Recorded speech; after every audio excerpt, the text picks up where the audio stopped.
Magandang hapon po sa inyong lahat at eto na yung bangka na ipinopost ko dyan sa aking social media. Nakapost ito sa TikTok, nakapost din ito sa Facebook at nasa marketplace ko din. Ito yung kanyang itsura. Oh my God! Bagong bago! Bagong bago! Ang haba ng kaskon niya ay 19 feet. Ganun kahaba. Tapos yung kanyang luwang, hindi ko masyadong ma-estimate. Pero maluwang. Hindi ko maano yung saktong luwang niya. No? Pero ayan nyo, kikita nyo naman sa Facebook, sa video na yan. Tapos yung taas, ayan, tingnan mo. Mataas din. Tapos may plataforma din siya. Mataas.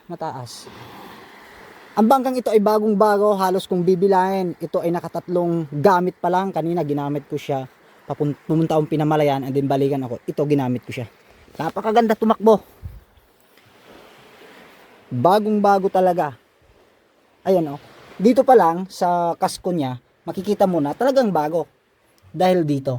Kasi kung luma na itong bangka na ito, dapat yang mga tinamaan ng ating papag, itong tungtungan natin na yan, dapat yung tinamaan niya na ganyan, dapat yan malalim. O hindi man siya lalalim, dapat wala na siyang pintura.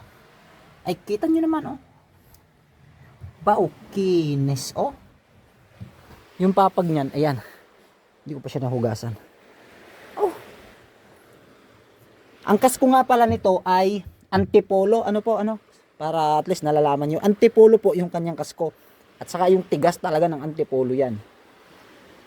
Kaya sinisigurado ko sa inyo na yung kasko na yan ay talagang sasamahan ka ng pangmatagalan. Ito naman, kung mapapansin nyo, itong part na to, mula dito hanggang dito, kung mapapansin nyo, ay sira na, sumira na siyang, tumuklap na ng konti.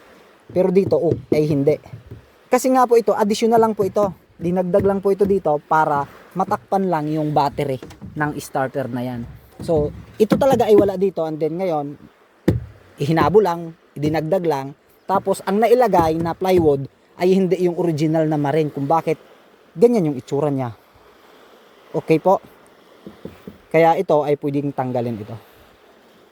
Additional lang po ito. Tapos yung nailapat nga dahil wala na ng plywood, ay ito lang nilapat na plywood dito ay yung yung ordinary lang kung bakit maaga siyang So ito lang na part na yan, yung pangibabaw lang na yan. Kaya ito hinabo lang, inuulit ko para matakpan lang yung battery na yan. Na dapat ito ay wala. Dito lang. Okay po, ganyan yung itsura niya na dapat yan ay wala yung part na yan yung pabi na yan. Okay. Tapos yung taas niya hindi ko makarakulo. Tingnan mo. Yung aking kamay.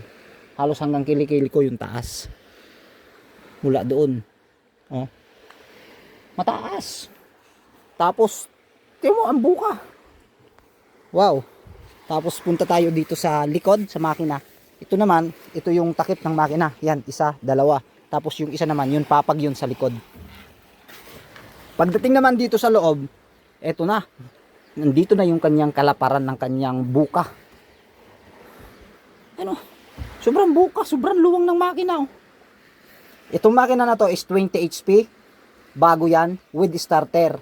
Kung bakit siya nilagyan ng starter, kasi mahirap na medyo alanganin maghaltak doon kung bakit nilagyan siya ng start. Pero kung tatanggalin ang start, ay pwede rin namang mahahatak siya. Sasabit doon, tapos dito papadaanin yung tali, and then dito pipwisto yung hahatak. So, mas madali siyang paandarin kasi ang D20 ay matigas hatakin kumpara dito sa D12. Yan yung unang makina, yung pangilalim na makina. Ito naman yung pangalawa na bago din. 12 HP naman ito. Bagong bago. Ayan, nakadikit pa nga yung mga sticker. At saka, kita mo naman yung body, tambot siya, halos hindi pa kinakalawang. Okay, napakaganda. Tapos, tingnan mo naman. Tapos, ang kagandahan nito, binahay ko siya kanina pa Mindoro, medyo malakas. Kasi nag-amihan. Tinanggalan ko lang siya ng imburnal dito. Kaya kahit napasok yung tubig, kasi mabilis ang takbo ko, walang problema kasi tanggalan mo lang ng imburnal habang tumatakbo ka, tuloy lang sa paglabas yung tubig. Grabe, napakaganda niyan. Tingnan niyo naman. Tapos yung kanyang cross joint, ball joint na siya, hindi yung cross joint na goma. Parehas yan, ball joint. Ayan o. Okay. Grabe, ang ganda. Pagdating naman sa LC niya, ayan o. Itong sukat ng LC na to is 8. 8 yan. Tapos ito naman is 8.5. Tapos yung kanyang taba is 5.8. Ito naman ay 3/4. Mas mataba yung ilalim kasi nga kung bakit yan ay malaki o mataba, ang design niyan is para kung sakasakaling tumamaan man ito sa bato o kung ano, hindi basta-basta nababaluktot. Oh! Kaya kung interesado ka, nandyan sa comment, mag-comment ka dyan o kaya i-directa mo ako sa message sa messenger, i-PM mo ako at siya mag-usap tayo.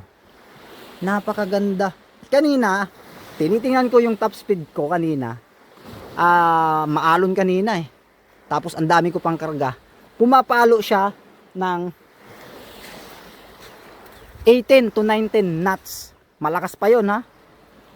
So kung tao lang ang karga at magaan, eh pag tinudo mo yung dalawa na yan, ang mabilis. Oh, ayan yung tindig niya. Ito ay pwede sa mga service, pang malayuan. Tapos pwede rin itong pang service ng mga bakulong, yung mga umiilaw sa laot. Pwede ito. Napakaganda. Pangalwilan, pwede. Pangisdaan, pwede. Ang tibay, ganda. Kaya ayun, nandyan yan ha. Comment ka lang dyan at mag-usap tayo.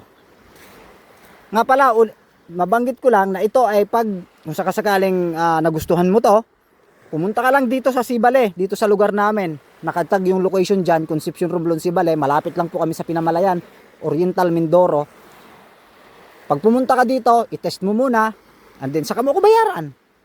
Tapos pag nagkabayaran na tayo, sakyan mo na to pauwi, kahit saan ka man. Kahit papunta ka sa Romblon, kahit papunta ka ng Oriental Mindoro, Occidental Mindoro, o kahit papunta ka pa ng Calapan, o kahit papunta ka pa ng Batangas, sakyan mo na yan. Sakyan mo na yan. At sigurado, magdala ka lang ng pambili mo ng diesel. Sasakyan mo na yan. Kaya pwede ka pumunta dito sa isla para makita yan. Tapos pag uwi mo, ito na yung sasakyan mo. So usap tayo. Usap tayo sa messenger. Tapos yung engine pala na yon na bago ay hindi yun yung ikakabit ko. Kumbaga ay hindi yun included sa pagbili. Yun ay papalitan ko ng 20 HP din, pero gamit na. Mga 1 year na nagamit dun sa isa kong bangka. Meron pa ako sa isang bangka dun. Ayan, bangka ko rin yan, yung maliit na yan. Okay? Puntahan natin yung makina na ilalagay natin doon, ipapalit natin doon. Tara.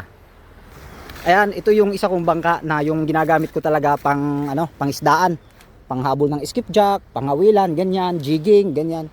So, ito yon. Ayan o.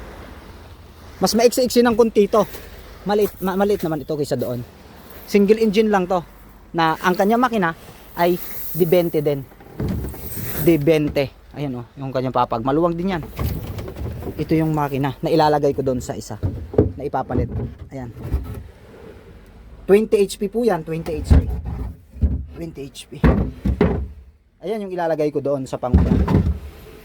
Ito, ang problema lang dito, kaya ko to tinalian kasi dito nagba-vibrate. Tinalian ko siya ganyan para hindi masyadong makalog kasi yung rubber dito natanggal. So far so good, napakaganda, napakalakas sumatak. 20 HP po yan.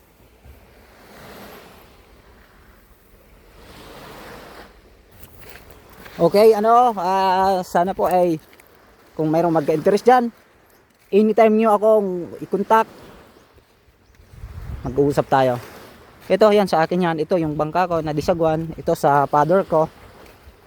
Tapos, ayun yung binebenta ko. Yung malaki na yan. Yung bagong bago na yan. Actually, bago yan. Ito, bago din to. Ito, bagong bago to. Ito naman, ang pagpagawa ko nito ay 45k ang naubos ko dito. Sa ganito kaliit. Ang makina nito is 5 HP na diesel engine na Yamato. So, yun naman is 12 HP and 20 HP. Yung isa na makina is bago. Ayan, mag-usap tayo. Ayun yung makina niyan. Bagong bago pa. Yuhu! So, ito, for sale. Kung interesado ka, mag-usap tayo, comment ka dyan, o mag-PM ka sa akin, mag-chat ka sa akin, personal. At yeah. Paunahan tayo, paunahan kayo. Paunahan. Ito yung kanyang papag. Bukas ko na ilagay. Bye bye.